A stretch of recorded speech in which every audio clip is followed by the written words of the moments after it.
SIT arrest ചെയ്ത സുധീഷ് കുമാറിന്റെ ഭാര്യയുടെ മരണത്തിൽ ചില അന്വേഷണങ്ങൾ നടക്കുന്നു. സുധീഷ് കുമാറിന്റെ ഭാര്യ അയ്മനത്ത് ക്ഷേത്രത്തിൽ അവിടെ group officer, sub group officer ആയിരിക്കുമ്പോൾ പരിപ്പ് ദേവസ്വം വക ക്ഷേത്രത്തിലെ അതിനടുത്തൊരു വീട് വാടകയ്ക്ക് എടുത്തായിരുന്നു സുധീഷ് കുമാർ താമസിച്ചിരുന്നത്. സുധീഷ് കുമാറിന്റെ താമസ സ്ഥലത്ത് മറ്റ് പലരും വരുന്നു, മറ്റ് ചില അനിഷ്ട സംഭവങ്ങളൊക്കെ അവിടെ നടക്കുന്നു എന്നൊക്കെ ഒരു വാർത്തകളൊക്കെ അന്ന് ധാരാളം വന്നിരുന്നു. ആ സമയത്ത് സുധീഷ് കുമാറിന്റെ ഭാര്യ ആ വീട്ടിൽ പലരും വരുന്നു പോകുന്നു, എന്താണെന്ന് പലർക്കും അറിയില്ല. അങ്ങനെ ഒരു കോൺട്രവേഴ്ഷ്യൽ ആയിരിക്കുന്ന സന്ദർഭത്തിൽ ഭാര്യ ആ വീടിന്റെ മുൻവശത്തുള്ള തോട്ടിന്റെ കടവിൽ അവിടെ മരിച്ചു കിടന്നു. അതേപ്പറ്റി അന്നത്തെ കാലത്ത് 1988 കാലഘട്ടത്തിൽ സുധീഷ് കുമാർ ഈ ക്ഷേത്രത്തിലെ ജോലി പ്രവേശിച്ച കാലഘട്ടത്തിൽ തുടക്കത്തിലാണ് ആ സംഭവം. അങ്ങനെ ദേവസ്വം ബോർഡിലെ പല ആൾക്കാരും അവിടെ വരുന്നു പോകുന്നു. അങ്ങനെ വന്നു കഴിഞ്ഞപ്പം ആ പെൺകുട്ടിയുടെ മരണത്തിൽ, ഭാര്യയുടെ മരണത്തിൽ സംശയം തോന്നി. അതിന് കോട്ടയം വെസ്റ്റ് പോലീസ് സ്റ്റേഷനിൽ ഒരു കേസ് രജിസ്റ്റർ ചെയ്തിട്ടുണ്ട്. അത് മരണം ആത്മഹത്യയാണോ അല്ലെങ്കിൽ പോസ്റ്റ്മോർട്ടത്തിൽ എന്താണെന്ന് നമുക്കറിയില്ല. ഏതായാലും SIT ടീം ഇപ്പം കോട്ടയം വെസ്റ്റ് പോലീസ് സ്റ്റേഷനിൽ പോയി ആ ഫയലുകൾ തപ്പാൻ തുടങ്ങി. കാരണം ആ മരണത്തിൽ ദുരൂഹതയുണ്ട് എന്നാണ് ഇപ്പം വെളിയിൽ വരുന്ന വാർത്തകൾ. എത്രത്തോളം ശരിയെന്നറിയത്തില്ല. ആ കേസിൽ പോസ്റ്റ്മോർട്ടം റിപ്പോർട്ട് ഇപ്പോൾ SIT നോക്കും. അത് SITയുടെ പരിധി വരുന്ന കാര്യമല്ല. SIT അതിനകത്ത് കഴമ്പുണ്ടെങ്കിൽ ആ കേസിൻ്റെ അന്വേഷണം വീണ്ടും തുടങ്ങണമെന്ന് പറഞ്ഞ് റിപ്പോർട്ട് കൊടുക്കും. വെസ്റ്റ് പോലീസ് സ്റ്റേഷൻ തന്നെ എടുക്കണം, അല്ലെങ്കിൽ അത് ക്രൈംബ്രാഞ്ചൊക്കെ ട്രാൻസ്ഫർ ചെയ്യണം. ആ കേസിൻ്റെ ഒരു പ്രത്യേകത ഇപ്പം കാണുന്നത്, ആ കേസിനകത്ത് അന്ന് ഇവരുടെ മരണത്തിന് കാരണക്കാരായ 2 പേരുടെ പേരൊക്കെ വെളിയിലോട്ട് വന്നുകൊണ്ടിരുന്നു. പക്ഷെ ആ 2 പേരും പിന്നീട് മരണപ്പെട്ടു. അതിനുശേഷം ഒരു ദുഃസാക്ഷിയായ ഒരാളുടെ പേരും ആ സമയത്തൊക്കെ ഈ സംഭവം കണ്ടെന്നൊക്കെ പറയുന്ന ഒരാളുടെ പേരും ആ കാലഘട്ടത്തിൽ വന്നിരുന്നു. പക്ഷെ അയാളും മരണപ്പെട്ടു. 3 പേരുടെയും മരണം പ്രതിയായിട്ട് വരാനോ ഉള്ള ആൾക്കാരുടെ, അതുപോലെ തന്നെ ആ സംഭവം കണ്ടെന്ന് പറയുന്ന ആള്, അങ്ങനെയൊക്കെയുള്ള കഥകളന്ന് പ്രചരിപ്പിച്ചിരുന്നു. പക്ഷെ അവർ ഇപ്പോൾ അത് അന്വേഷിക്കുമ്പോൾ അവർ 3 പേരും മരണപ്പെട്ടിരിക്കുന്നു.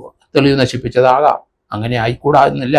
അതുകൊണ്ടാണ് SIT ഇപ്പം വെസ്റ്റ് പോലീസ് സ്റ്റേഷനിൽ പോയി ആ ഫയലുകൾ നോക്കുന്നു. അതിനകത്ത് എന്തെങ്കിലും കഴമ്പുണ്ടോ എന്ന് തോന്നിയാൽ അത് തീർച്ചയായിട്ടും ഡയറക്ഷൻ വരും ആ കേസ് കൂടെ അന്വേഷിക്കാനായിട്ട്.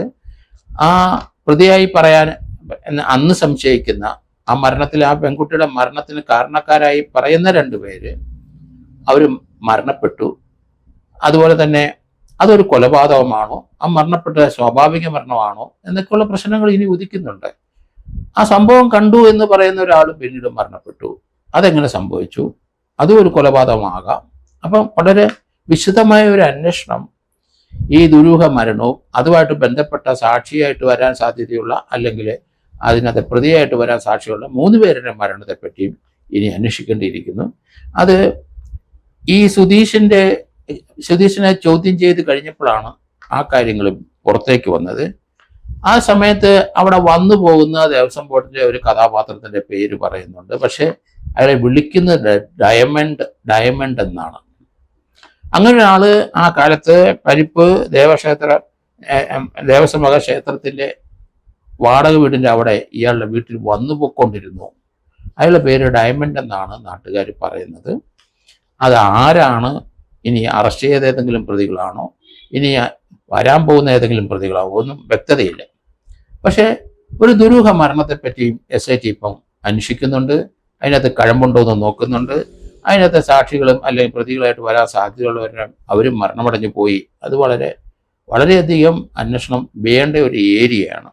അതുപോലെ ഡയമണ്ട് എന്ന ആള് എന്താണ്, ആരാണ്, ദേവസ്വം ബോർഡുമായിട്ട് അയാൾക്ക് എന്താണ് ബന്ധം, അയാൾ ദേവസ്വം ബോർഡിലെ സ്റ്റാഫായിരുന്നോ, അങ്ങനെ ആ വീട്ടിൽ വന്നു പോകുന്നതാണോ, അങ്ങനെയുള്ള കാര്യങ്ങളൊക്കെ ഇനിയും ധാരാളം അന്വേഷിക്കേണ്ടിയിരിക്കുന്നു. അത് തന്നെയല്ല, ദേവസ്വം ബോർഡിലെ നമുക്കറിയാം ആ സ്വർണ്ണ കവർച്ചയുമായിട്ട് ബന്ധപ്പെട്ട് 4 പേരെ ഇതുവരെ നമ്മൾ അറസ്റ്റ് ചെയ്തതായിട്ട് കാണുന്നുണ്ട്. കാരണം ഉണ്ണികൃഷ്ണൻ പോറ്റിയെ ആദ്യം അറസ്റ്റ് ചെയ്തു. പിന്നീട് മുരാരി ബാബു വന്നു, administrative officer. Sudheesh Kumar executive officer, അയാൾ റിട്ടയർ ചെയ്താണെങ്കിലും അയാളെ ഇപ്പം അറസ്റ്റ് ചെയ്തിരിക്കുന്നു. അതേസമയത്ത് KS ബൈജു തിരുവാഭരണ കമ്മീഷണർ ഇപ്പം അറസ്റ്റ് ചെയ്തിട്ടുണ്ട്. അപ്പം ഇയാളുടെ വീട്ടിലെ ഭാര്യയുടെ മരണം, അതുപോലൊരു മരണം ഉണ്ണികൃഷ്ണൻ പോറ്റിയുടെ ആദ്യ ഭാര്യയുടെ സമയത്ത് ഉണ്ടായി. ബാംഗ്ലൂര് അവർ ആത്മഹത്യ ചെയ്തതാണ് എന്ന് പറയുന്നു. ആത്മഹത്യ ചെയ്ത് ആ ഫ്ലാറ്റിൽ നിന്ന് അയാൾ മാറി ഓപ്പോസിറ്റുള്ള മറ്റൊരു ഫ്ലാറ്റിലേക്ക് അയാൾ താമസം മാറ്റി. ഇപ്പം അദ്ദേഹത്തിന് വേറെ ഭാര്യയുണ്ട്. അതുപോലെ സുധീഷ് കുമാറും രണ്ടാം വിവാഹം കഴിച്ചിരിക്കാനാണ് സാധ്യത. എന്തായാലും 2 ദുരൂഹ മരണങ്ങൾ ഈ സ്വർണം കൊള്ളയായിട്ട് ബന്ധപ്പെട്ട് ഇപ്പോൾ രംഗത്ത് വരുന്നു. പ്രതികളുമായി ബന്ധപ്പെട്ടാണ് ഉണ്ണികൃഷ്ണൻ പോറ്റിയും അതുപോലെ തന്നെ സുധീഷ് കുമാറിൻ്റെയുമായിട്ടാണ് ഇപ്പോൾ രംഗത്ത് വരുന്നത്. കൊടിമരവുമായിട്ട് ചില ബന്ധപ്പെട്ട് സുധീഷ് കുമാറിൻ്റെ പേര്, കാരണം കൊടിമരത്തിൻ്റെ പല സ്ഥലത്തും പല പ്രശ്നങ്ങളും ഉണ്ടായിട്ടുണ്ട്. അവിടെ സുധീഷ് കുമാർ ആ ഭാഗത്ത് കൊടിമരവുമായിട്ട് ബന്ധപ്പെട്ട പല സ്വർണം പൂശലുമൊക്കെ ആയിട്ട് ആരോപണം ഇയാളുടെ പേരിലുണ്ട്. അതുപോലെ തന്നെ മുരാരി ബാബുവിനെ നമുക്കറിയാം, അദ്ദേഹം ഏറ്റുമാനൂര് ഏഴരപ്പൊന്നാനയുടെ പ്രതിഷ്ഠയുള്ള ഏറ്റുമാനൂര് അദ്ദേഹം വളരെ കാലം അവിടെ ജോലിക്കാരനായിരുന്നു. ആ സമയത്താണ് അവിടുത്തെ പ്രതിഷ്ഠയുടെ അവിടെ തീകത്വം ഉണ്ടായി. പിന്നെ അവിടെ തീകത്തിയ സ്ഥലത്ത് സ്വർണം പൂശി ഉണ്ടായി. അങ്ങനെയുള്ള സമയത്തൊക്കെ മുരാരി ബാബു അവിടെയുണ്ട്. അതേ രീതിയിലുള്ള പ്രക്രിയ തന്നെയാണ് ശബരിമലയിലും നടത്തിയെന്നാണ് പൊതുവെ പറയപ്പെടുന്നത്. എന്തായാലും കേസിൽ 4 പേരെ അറസ്റ്റ് ചെയ്ത് കഴിഞ്ഞു. ഈ 4 പേരെ ഒന്നിച്ചിരുന്ന് ചോദ്യം ചെയ്ത് അവരുടെ ആൾക്കാരെ വ്യത്യസ്തമായ രീതിയിൽ ചോദ്യം ചെയ്തും ഒന്നിച്ചിരുന്ന് ചോദ്യം ചെയ്തും അതിൽ നിന്ന് ചില കാര്യങ്ങൾ പുറത്തേക്ക് വരും എന്ന് SITക്ക് അറിയാം. അങ്ങനെ വന്നതിന് ശേഷം മാത്രമേ ആ കേസിനകത്ത് ദേവസ്വം ബോർഡ് പ്രസിഡന്റ് ആയിരുന്ന ചില വ്യക്തികളെ കൂടി അറസ്റ്റ് ചെയ്യേണ്ടി വരും. കാരണം വാസുവിൻ്റെ സമയത്താണ് ഈ 2019 ആദ്യം ഈ ദാരുശില്പങ്ങളും മറ്റും പുറത്തേക്ക് പോകുന്നത്. അതുകൊണ്ട് വാസുവിന് അറസ്റ്റ് ഉണ്ടാവും, പത്മകുമാറിൻ്റെ അറസ്റ്റ് ഉണ്ടാവും, പ്രശാന്തിൻ്റെയും അറസ്റ്റ് ഉണ്ടാവും. പക്ഷേ സമയം എടുക്കും അത്. കാരണം പല എവിഡൻസുകൾ അവർക്കെതിരായിട്ടുണ്ട്. അത് SIT കണ്ടെടുക്കണം. അതിൻ്റെ വെളിച്ചത്തിൽ ഈ 4 പേരെ അറസ്റ്റ് ചെയ്തവരെ ചോദ്യം ചെയ്യണം. അതിനുശേഷം മാത്രമേ ഇവരിലെ അറസ്റ്റിലേക്ക് നീങ്ങുള്ളൂ. അതിന് SITക്ക് ഒരു മടിയില്ല. ഹൈക്കോടതി അത് കൃത്യമായിട്ട് പറഞ്ഞിട്ടുമുണ്ട്. കാരണം ഗൂഢാലോചനയുള്ളവരാരായാലും ശരി അവരെ അറസ്റ്റ് ചെയ്യേണ്ടി വരും. ആരുടെ സമയത്താണ് ദേവസ്വം ബോർഡിൻ്റെ അത്യുന്നത പോസ്റ്റിലിരിക്കുന്ന ദേവസ്വം ബോർഡ് പ്രസിഡന്റ് സമയത്ത് തന്നെയാണ് ദാരുശില്പങ്ങളും കട്ടിലപ്പടിയും അവിടുത്തെ വാതിലൊക്കെ പുറത്തോട്ട് കടത്തിക്കൊണ്ട് പോയത് എന്നുള്ള വസ്തുതയെ നമ്മൾ മറക്കരുത്.